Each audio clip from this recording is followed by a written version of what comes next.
So this week, Disney has dropped some major news about Star Wars Galaxy's Edge. Some really exciting news. And we're going to get into it on this week's episode of Mouse Talk. This is Mouse Talk episode 94. That comes right after 93, right? Last time I checked. For the week of March 2nd, 2019. Mouse Talk is a bi-weekly podcast where we give you up-to-date Disney news from Walt Disney World, and we sprinkle in the other parks around the world as well.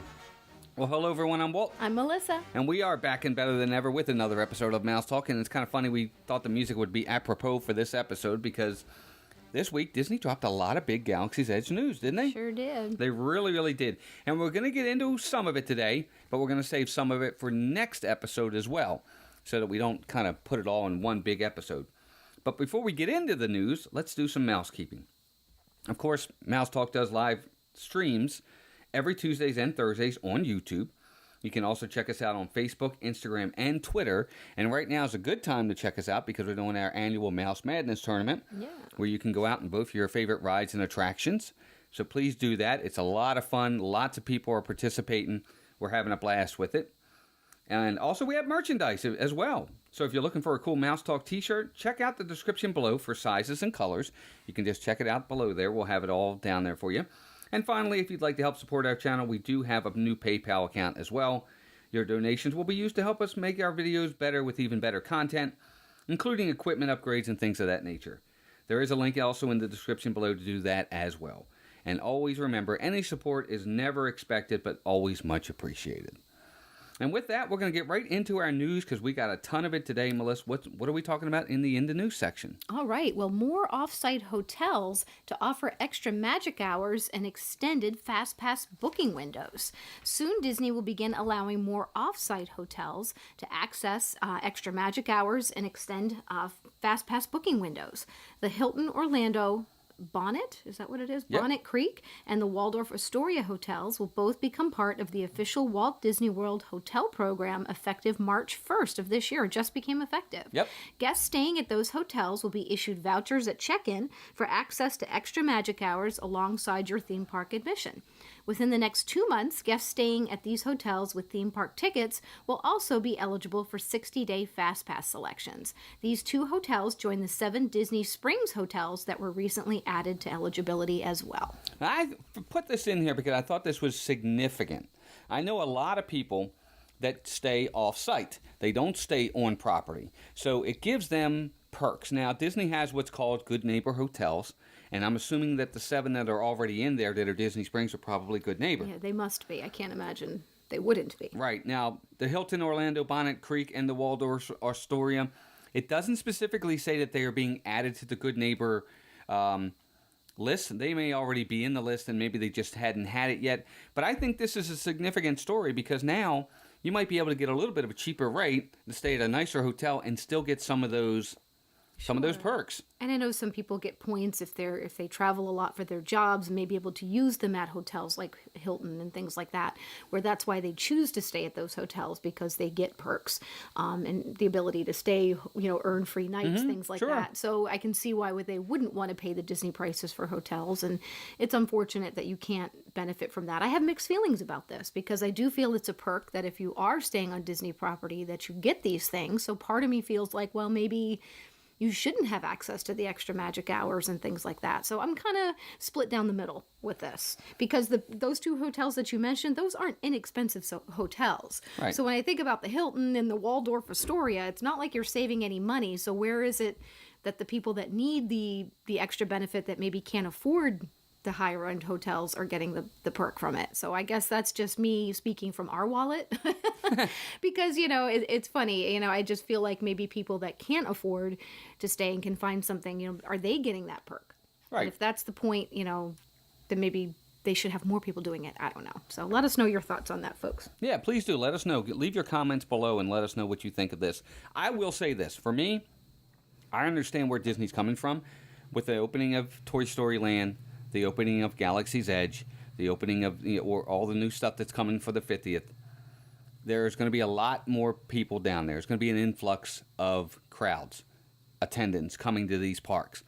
And they only have so many inside on property. So they still want people to come down, and now they're giving them perks to do so. That's probably why they're doing It could be. It could be. I understand this. I think it's nice that they are giving this a little bit extra. Does it take away for those that are staying on property? Maybe you do feel a little bit slighted. But think of it this way. Now you can stay off. So if you're staying on property, and you've stayed on property in the past, but you would maybe like to stay off property, but you don't because you want those perks, now you can stay off property a little bit more and still get those perks. So, again, without knowing specifically what those other 7 Disney Springs Resort hotels are and what their price range is, it's hard for me to say specifically whether a family on a budget compared to one that may not be, whether they do or don't benefit from this. Right. That's true. So I think it's a good idea. I understand it. I totally get it. I'm glad for those who maybe can't afford to stay on property and maybe are getting a little bit of a discounted rate staying off property, and they can still get those benefits. Good for them. Our second news story. Well, Bibbidi Bobbidi Boutique is expanding at Walt Disney World, and this doesn't surprise me. No, not at all. Expansion is in the air for this wildly popular offering at Walt Disney World, and it'll be getting a new boutique at Disney's Grand Floridian Resort, at an expansion at the current location at Magic Kingdom. And an expansion, sorry. The new location at the Grand Floridian will be located in what is currently the Ivy Trellis Salon, which will relocate into Senses a day spa. At the Magic Kingdom, work will begin to the spring to expand the location, which will add more chairs, a very special magic mirror, and a transformation experience that will help guests choose the perfect outfits and accessories. The Magic Kingdom location will remain open during these enhancements.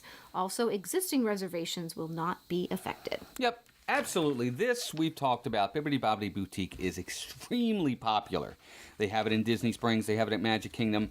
It's extremely popular with the girls and the guys. I think they have. I think the Pirate Adventure you can do in there too. Maybe not. It's a separate location. It's separate. Okay, but it's actually in Magic Kingdom, in where you come out of where the Pirates of the Caribbean. ride. Oh, okay. And you're in the store. That's right. So it's a totally separate thing. Gotcha. But this one is extremely popular. Everybody loves it. Look, if we had a daughter, I'm sure we'd be there. If we ever get a granddaughter, I'm sure we'll be there. It looks amazing. And I think these enhancements sound really, really cool. They're going to have a magic mirror. There's going to be a transformation experience that you can do. More chairs added. I think it's awesome. I think they should have it for adults. I've always thought that. I'm like, I want to be a princess for a day. So maybe they one should day make an adult location. They might. You never know. It might be a good idea. Maybe if they have like one of those suggestion boxes. Right. That could be something that people could put in there. So everybody, next time you take your daughter to the Bibbidi Bobbidi Boutique, ask if there's a suggestion box and put in there that you want an adult version of that. Something like it anyway. Yeah, it's really cool. It looks really neat. We've walked by it, and the little girls look beautiful. Yeah, I dressed love when as I princesses. see them around the parks in their little dresses with the sparkles in their hair, and they look so happy. So Yep. it looks like a lot of fun. Yep, and it must be that it's really growing because they are expanding it. They're expanding it at Magic Kingdom. They're bringing on another location over at the Grand Floridian. So it makes sense. It sure just does. totally makes sense to expand it to help with the demand. And they're obviously getting a lot of demand for this. And remember that if you're doing it inside the park, you need, obviously, theme park admission to get into Magic Kingdom. Sure. But not necessarily over to Grand Floridian, Yeah, which that's is kind of true. neat. So that's Yeah. cool. So there you go. So expansion coming for Bibbidi Bobbidi Boutique. Now, our third news story, this one's kind of interesting. Yeah, needless to say. And this is a rumor. Let me just point that out. This has not been confirmed. No, it's not something that's in effect, but it's being highly considered from what, Right. what I read. Right. So, our Fast Pass is going to be for sale at the new Galaxy's Edge. Disney is considering selling Fast Passes to skip the lines for both Star Wars Rise of the Resistance and Millennium Falcon Smuggler's Run. This would not be replacing the option to still get regular Fast Passes online in advance, but would be an added option for guests who want to skip the lines. Apparently, very similar options already available at Disney parks around the world, like Paris, Hong Kong, and Shanghai, which I did not realize. Nope, me either. But I understand. For me, I get why Disney wants to do this. There is going to be so much hype for this area. So many people in there. And maybe they're just trying to find a way to make an extra buck. I don't know. Or if they're just trying to find a way to ease the lines. But I don't know that this does that.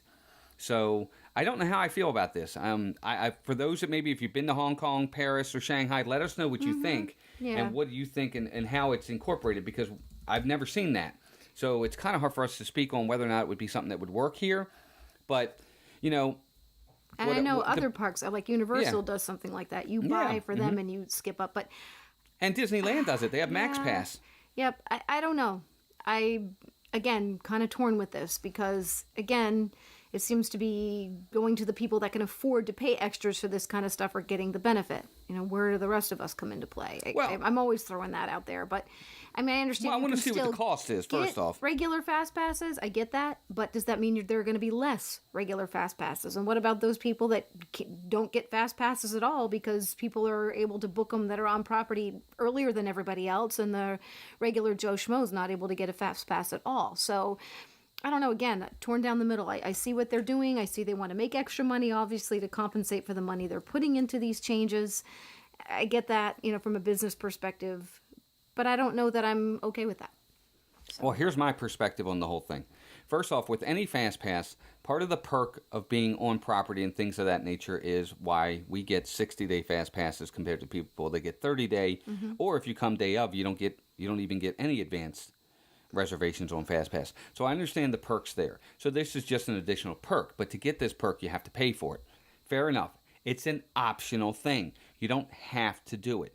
Where I worry is what is this going to do to the lines? Is this going to slow things down even more? Right. Because now we have even different Fast Passes, because these people that paid, do they go first before the other Fast Passes and then before those in standby? Right. They probably do. So will this slow things down even further? Right. That's my worry is this really going to help to speed things up and keep lines moving, or is it just going to delay it? That's my major worry here. Right. Other than that, if they want to offer people to pay for stuff, I'm fine with it, because it's an option. You don't have to do it. If they were to say you now all have to pay for Fast Passes if you want them, then I might be upset. But that being said, I don't know. I just don't have a problem with this. They did it with extra magic hours, or not extra magic hours, with after hours. Mm-hmm. You had to pay to do that. At first, we were kind of lukewarm to that, and then we kind of warmed up to it and thought, oh, it's a great idea. I love that idea. I want to do it. But I've been able to see the benefit that offers. And you're right. It's something I guess we'd have to see in place to make sure it's being fair to everybody else. And then, okay, maybe that's a good perk. But then I feel like if everybody else gets slighted, the person that has the extra money gets the win. And I don't think that's always fair, because everybody should have a chance to have an awesome experience when they go to Disney World. Right. And it shouldn't have to be about who has the most money to get that experience. I realize you make of it what you can. But I think there are certain things, too, where it gets a little frustrating. Sure. But all of these are perks, and that's what I'm trying to get at. And just to play devil's advocate, they're all perks. Those people that are staying on property compared to those that are staying off property, they probably are spending a little bit more money to stay on property. That's why they get the advantage of 60 days instead of 30 days for regular Fast Passes. So there are perks to paying a little bit more. I get what you're saying, but Disney tries to get back for that extra money you're paying. So no, I get that. Yep. So I'm just very interested to see how they're going to do this. And first off, remember, again, this hasn't been confirmed. They are highly considering it, but it hasn't been confirmed. So take it as a rumor for now. But it's important that you know this, because it could be out there. Yeah, I think a lot of changes are going to come into play with these new parks opening up. So. And the other thing, too, Disney right now does offer, and correct me if I'm wrong in the comments, something of where you can get Fast Passes at 90 days right now, and you have to pay for it. So keep that in mind as well. And then our final news story, and this one's kind of cool. Yeah, well, the Play Disney app will be featured heavily in Star Wars Galaxy's Edge. So Star Wars Galaxy's Edge will be the first land to integrate the Play Disney Parks app into the experience. The app offers interactive adventures and experiences linked to the surrounding environment, and will do so again in Galaxy's Edge. Translate a galactic language, learn what's hidden inside crates and containers, or accomplish a certain task by completing missions on the app. Guests can also use the app to interact with a variety of elements like antenna arrays, door panels, drinking fountains, droids, media screens, and ships. Yeah, it sounds really, really neat. Now, we already have seen the Play app. We've done it. I didn't. I did it. It didn't interest me. I just thought it took away. I mean, I guess it's fine when you're in a queue. It's the whole point. But I feel like for me, when I'm on vacation, I don't really want to have my phone out Right. and do things. So for me, it's kind of like, because I want to be able to just enjoy the experience around me. Sure. I'm on my phone enough in real life, I guess, as a getaway. I want to totally just be outside of my everyday life when I'm at Disney. So for me, that it doesn't excite me. No, but for those that do like it, I think the Disney Play app I thought was really neat. I tried it while we were there, looked at different things. Definitely tried to make sure I got all the medals that you can get or all the accomplishments that you can get. Tried to get those so that we at least had them and try the app. I think the app is fun to an extent. I agree with Melissa. I don't really want to be on my phone as much. I want to take in the experience around me. But I want to also see how they're going to incorporate this in Galaxy's Edge. It's going to be kind of to the second level of what we have right now. It's very minimal of how it's integrated into the parks right now because it was brand new. And as any app with Disney, over time they will make it better. I guess that's how I want to say it. I know there's a better way to say that. They'll just make it better. They'll really shore up the app, make it better, make it more interactive, and make it more fun. And again, it's your choice. You don't have to use it, but it is an app out there for the kids. If they're waiting in lines, there might be things they can do. There might be games and trivia. I'm sure they'll have it because they already have it. And then if you're walking around the park, maybe you'll be on the app and you can do something to make a droid do something or make a water fountain work kind of cool or translate one of the languages that you see down below and you're like, what does that say? And you can translate it. So that's kind of neat. I almost wish, I mean, I guess I'll have to get like a lanyard to carry my phone around my neck because it's one of the biggest things. I'll use it to take photos and sometimes it's a pain because I'll be taking it out of the bag, putting it back. And it would be nice if they could incorporate that more somehow, maybe change up the magic bands. I mean, and have that do something where you can do things, obviously. Almost like a that's gonna Tapu Tapu change. over at Volcano Bay. Like where maybe it has a face to it, where it can do things right on your magic band. I mean, I'm sure they have the technology to be able to work on something like that. I'd rather have everything in one place. Almost like, I guess it would be cool if you had an Apple Watch or something like that where you could do it, because I feel like having to take something out and carry it around while you're trying to take in the experience of a new park and things like that, it just kind of takes away for me. So I don't want to have to do that. Gotcha. Okay. I totally I understand feel like that. I'm being negative Nelly today. I feel like everything is like, I don't like that. Do your paperwork. No, not at all. It's good to hear different perspectives on things because there will be plenty of people on both sides. There'll be plenty of people on your side of these types of things and people on the side that I'm being more devil's advocate for. I'm not necessarily saying that I like all of these, but I understand them and I want to give them a chance and see what they're like. Again, it's all optional. Same with the app. You don't necessarily have to go on the app, but if you do want to go on the app and you want to try it and you want to experience it, it sounds like they're going to make it a good experience. Well, the thing that'll be great is you'll do it and I can see what happens. I don't have to do it myself. That's true. So, and I might change my mind entirely. Like That's you right. said, just like with the extra magic hours, we were very negative at first about it. And now that you see what you get from it, The after hours, the yeah. after hours events, I'm all for it. I think it's cool and because you can get so much done in a short period of time. So it's a matter of seeing what comes about, how it works, and then we'll have to judge from there. Yeah, absolutely. So there you go. That's our In the News section. Plenty of news this week. Plenty of news. Disney has got a lot of stuff coming. But now let's move to our Around the Park section. Of course, this is where we go to all the different parks in the continental U.S. and talk about any happenings or events going on. Obviously, we'll talk about refurbishments or closings as well to keep you up to date. And we'll start in Walt Disney World Animal Kingdom. A new dance experience called Bollywood Beats is coming to Disney's Animal Kingdom as of March 3rd. So that should be, by the time you guys are hearing this, it'll be open. This will be an exciting Indian dance show that brings together traditional Indian dance with Hindi film mixing classic Indian rhythms of Kathak and Bhangra style to Bollywood popular dance. That's kind of interesting. This performance will occur several times daily at the stage across from the Andapur Theater in Asia. I'm interested to see how that is. It'll be fun. I like when they incorporate stuff like that into the different parks, just like when they do that in Epcot, when they, I having agree. things in Asia and Africa. Streetmosphere is what I call it. I think it's wonderful. Yeah, they've done that more at Animal Kingdom. You're seeing that more and more. Yeah. You see it over by Flame Tree Barbecue. They do the little in dance Africa, thing. They have all kinds of stuff And going over on. over in Africa they have it right over there by Tusker House and right before you get to the safari. They do wonderful Harambe. stuff there, or Harambe, right? Yeah, I I'm think glad they're doing it here too. me too. I think it's fantastic. I can't wait to see it. We'll look for videos on it right away as soon as we can, and definitely let you know what we think of it. But I think this sounds really, really cool. Yeah, I agree. Any more experiences they can bring to help make it more authentic and more Yes. entertaining, That's a I good am word. all for it. I think this sounds fantastic. I agree. What about refurbishments? At this point, really no changes. Cali River Rapids is still down, and it's going to open up in late March. So we should be hearing about that sometime, and then probably by our next episode as to when that's going to reopen. Since I know it's pretty toasty down in Orlando right now, so it's probably warm enough to open it back up. So Cool. we shall see. Yeah, it won't be long. Now, over at Magic Kingdom, there are tons of new snacks. There are tons of new snacks that have made their appearance around Magic Kingdom for the Mickey and Minnie Surprise Celebration. You can find a Mickey and Minnie waffle sundae at Sleepy Hollow, which sounds pretty cool. A new refillable popcorn bucket, Mickey and Minnie whoopie pies at Columbia Harbor House, a Mickey confetti pretzel at Tortuga Tavern, and 2 new sundaes at the Plaza Ice Cream Parlor. The Mickey sundae, No. the Mini sundae, the Mini sundae, and the Main Street Split. That sounds neat.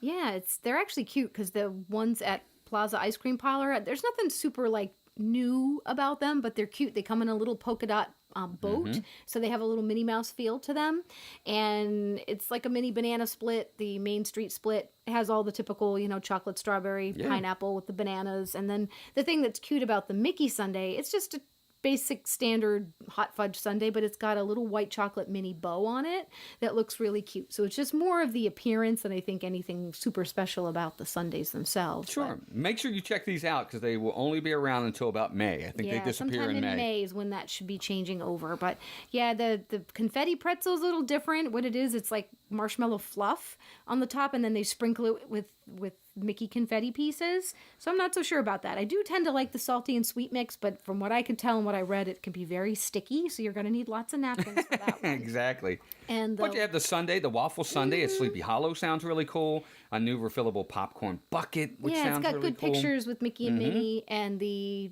waffle sundae. It's pretty much the same waffle sundae they do at Sleepy Hollow, but now they have mini waffles with the Mickey waffles. nice. So that's kind Okay. of cute. Where it's just other than that, it's pretty standard. But they And- looked really fun. Yeah, and whoopie pies over at Columbia Harbor House. And you know what else I saw? It wasn't quite the mini Mickey theme, but this sounded really neat. It was over at, oh my gosh, I'm blanking out as to where it is, but it's in Magic Kingdom, and they have a Princess Tiana, Princess and the Frog Yeah, it's whoopie pie. Liberty Marketplace. Liberty Marketplace. Yes, Thank you. I saw it. It's actually a cinnamon whoopie pie Yeah. with graham cracker cinnamon icing. Sounds neat. But it's so cute because it has it's supposed to be a Mardi Gras theme. So it's got little green and purple sugars, and it's got a little white chocolate frog sitting on the top of it in the icing. I and saw it. Yeah, it looks cool. Super cute. And I like that it's a whole different flavor than your standard Mm-hmm. chocolate or red velvet whoopie pie, which is what the other ones are. Mm-hmm. So yeah, somebody's tried that. Let me know if it was good. It just looked really yummy to me. I really would like to try that, but we're not going to be there in time. No, I know. It's too bad. So there you go. That's what's going on over at Magic Kingdom. There are some refurbishments to talk about. Yes, of course, the Walt Disney Railroad is still down until further notice. Tomorrowland Speedway is still down, as we well know, because of the building of the Tron Light Cycle ride, and that's going to be reopening sometime in mid-May, as far as we know. Liberty Square Riverboat is still down, and they have not announced a reopening date for that just yet either. Okay. Moving over to Epcot. Nothing really going on except for obviously, I say nothing, but it's a big a one. lot going on, but Yeah, and we'll talk more about that in our next episode as we get into it. But of course, Flower and Garden Festival has started, or it's about to start. yes.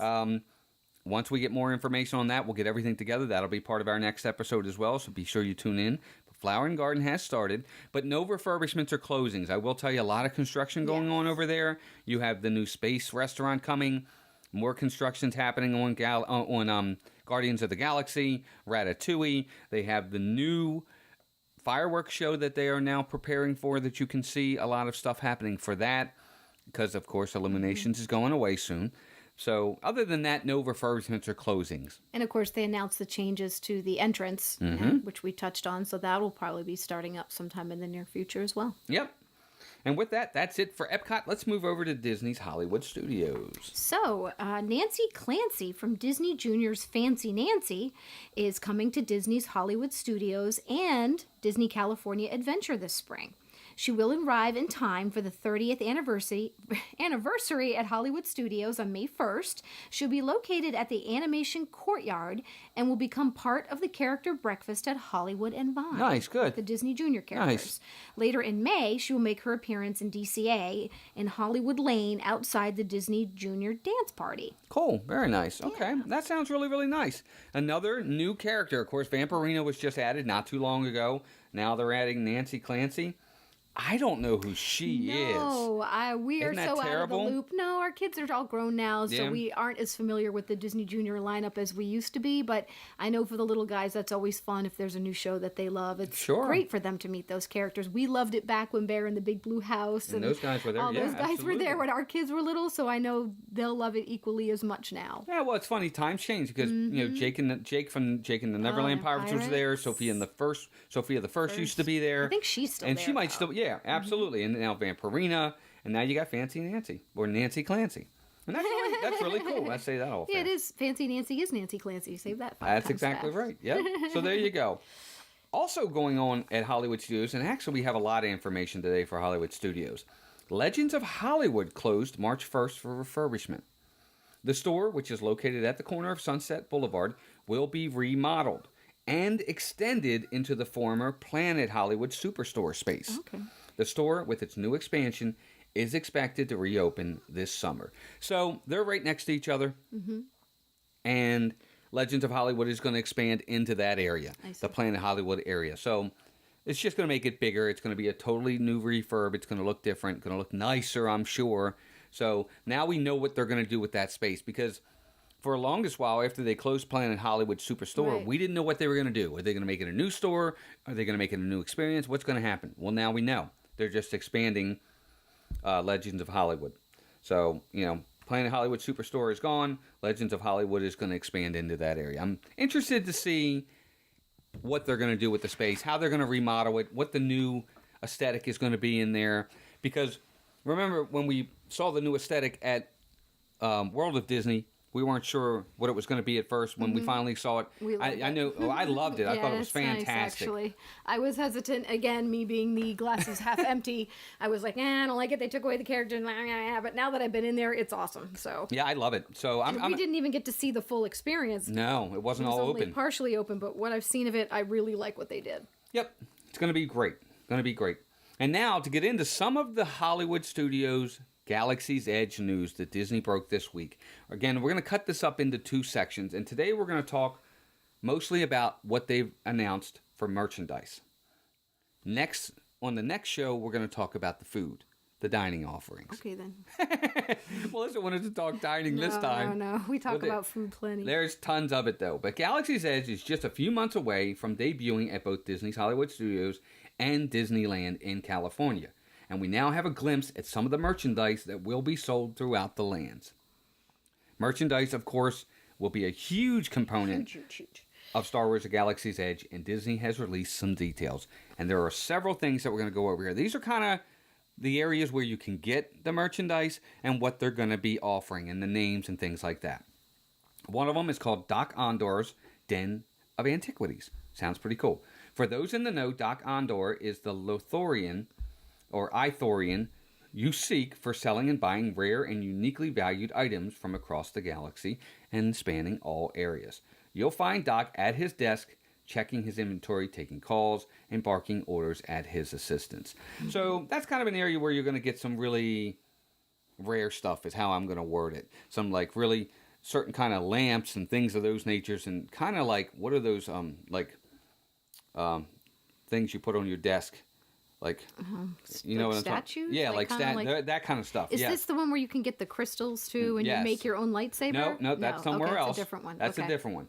That's the next that's one. the next one. And Melissa's going to go over that one. Sorry, guys. That's Savi's workshop, where you can get hand-built lightsabers. Now, these aren't your little plastic lightsabers like you get right now at Right. Hollywood Studios. From what we heard on another vlog, these are going to start at about $150 a piece. So Mm-hmm. these are high-end, probably pretty heavy things like that. So their guests will come to the workshop to meet with the Gatherers. These are a secret group of people who have dedicated their lives to restoring balance in the galaxy by passing on their knowledge of Jedi lore and the Force. The workshop master guides guests to customize and build their own unique lightsabers and instructs them on the ways of the Jedi. Yeah, it looks really, really neat. They're going to have like the supposed crystals that go in a inside. lightsaber that you put in it, and it looks really, really, really cool, and it is definitely going to be high end. Right. So, but I don't think this is going to be a cheap piece of lightsaber that you're getting. I'll say lightsaber. It's going to be something really, really. I'm excited.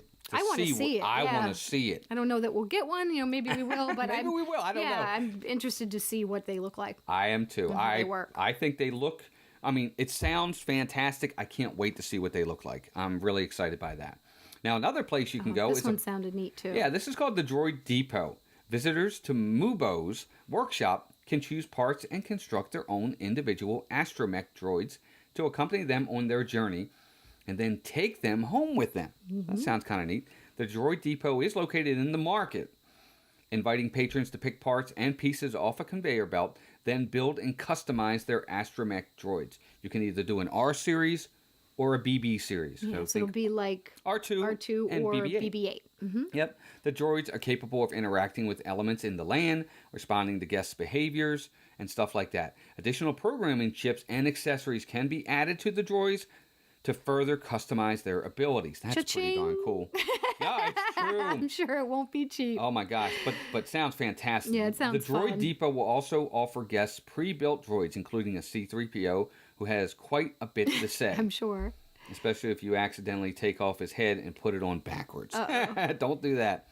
And Rex, who will happily play whatever music you have on your smartphone through an intergalactic Bluetooth connection. That's really cool. I want a Rex. I think that sounds fantastic. That sounds fun. I think so too. I think the Droid Depot might be one of the more popular places. Oh, yeah. Good luck standing in line there. I do, but I mean, the fact that they're going to have like a conveyor belt where you can pick parts off, and I think this is going to be a really, really popular one. Maybe not. Maybe I'm be wrong. interested to watch. Oh, it'll be kind of like At Tatooine Traders? No, it's going to be like in Avatar Land right now, where people were rushing with to the buy their Banshees. Banshees. Absolutely. I think this is going to be it, because Yeah. these will be a little more affordable than the lightsabers too, depending on how many I think so. accessories. I I think hope so. so. Yeah. I'm thinking they'll be under 150 to start. Well, I'm also And, curious how big we're Well, talking. the one vlog we watched said about the size of a toaster, so they're not super huge. I guess it they're depends how not big your small either. toaster is.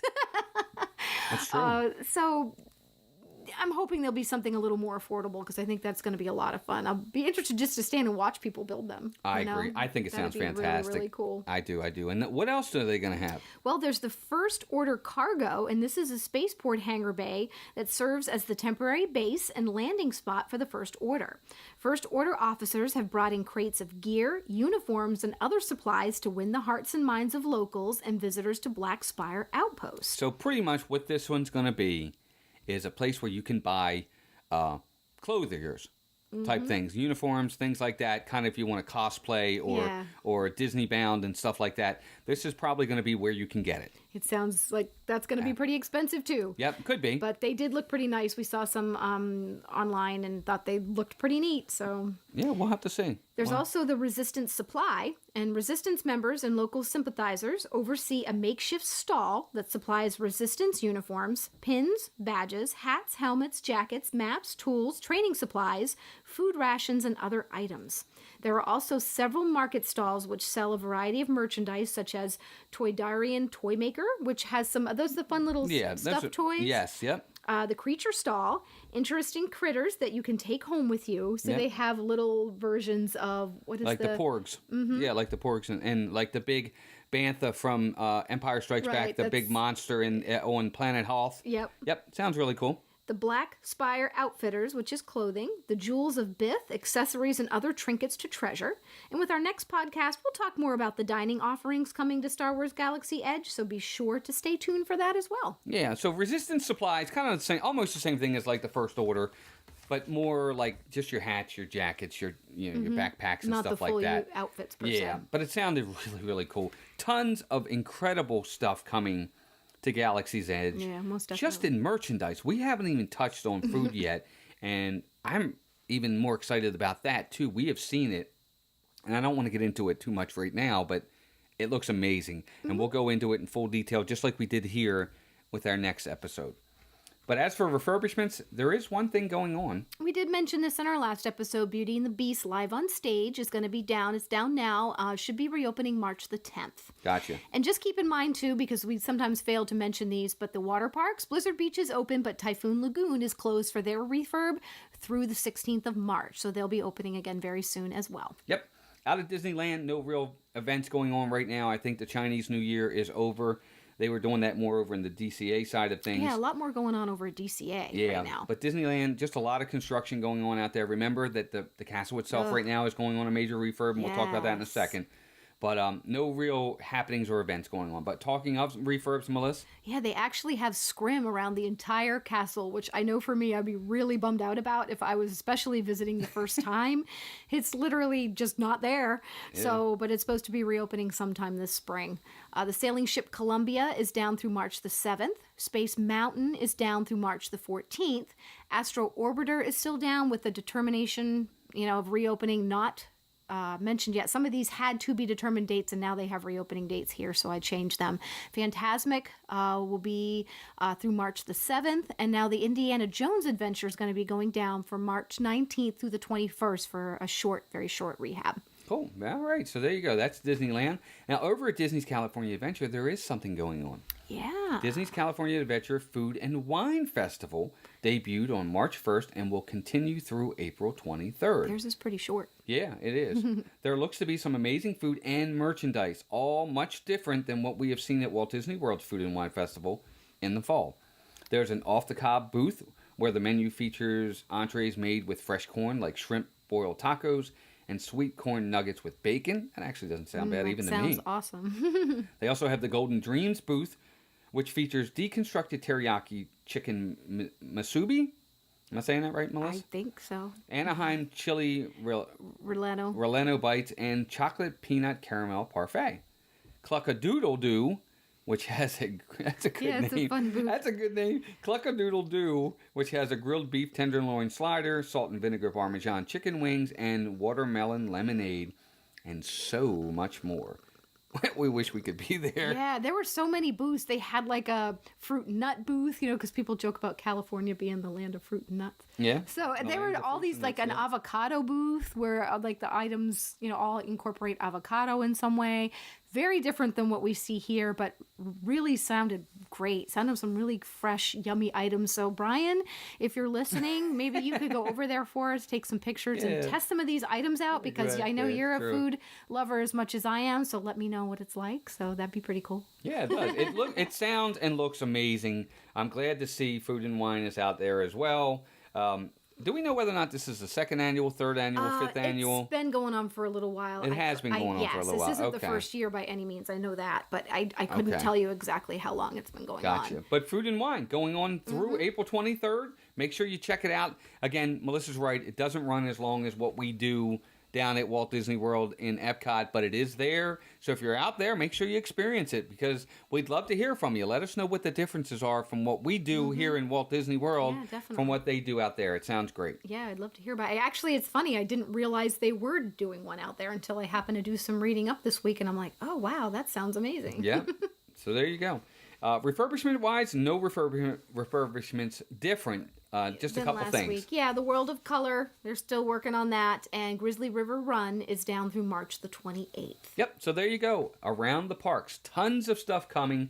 Tons of stuff going on. Galaxy's Edge is almost here. I know, that's pretty Almost crazy. here. And with that, let's move on to our This Date in Disney History. So, going back to March 18th, 1967, that's when Pirates of the Caribbean opened at Disneyland. Oh, how about that? Interesting. So it wasn't a No, it wasn't was a not. day of. No, it was An not. opening day attraction. And Okay. that's why I put that there, because I don't know why I thought that it was.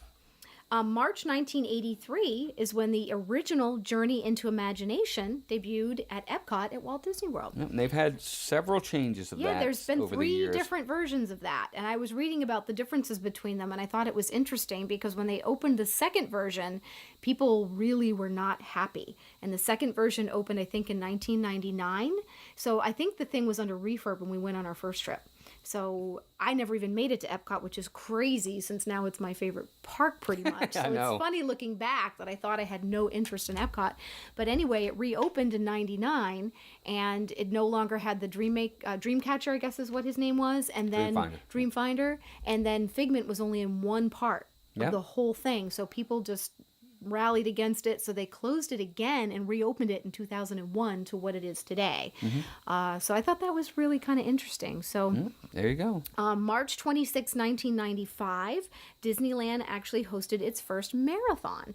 Very going back interesting. to 1995. So that was the very first marathon in Disneyland. Now, which one had it for? I don't know if you know this, and anybody out there that knows, please let us know in the comments below.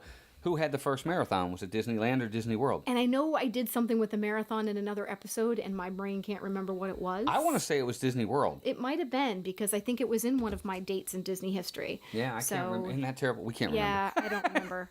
And I could go back and look, but I'm not going to hold everybody up to do that. So the next section we do is called the Did You Know That? Yep. So since I did a little bit of reading, I found it interested. I kind of got sucked up in an article about the Figment, Journey into Imagination ride.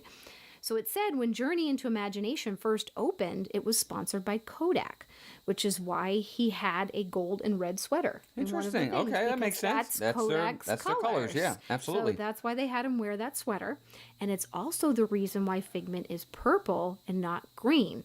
So Kodak's biggest competitor at the time was Fujifilm. They are green. And Fujifilm Absolutely. is green all over the place. Yep. So since their logo was bright green, there was no way they were going to let Figment be green. So Kodak had the decision making in that process, and why Figment was purple. But you know what? I'm okay with that because I wouldn't want him to be I don't green. think I would either. I like him purple. Yeah, it's he needs unique. to be different. Yep, he's unique. He's different in that respect. I love the character of Figment. I wish he was a meet and greet. I really Me do. too. I wish he was a meet and greet over there. They could do that, but they just don't. I wish they would.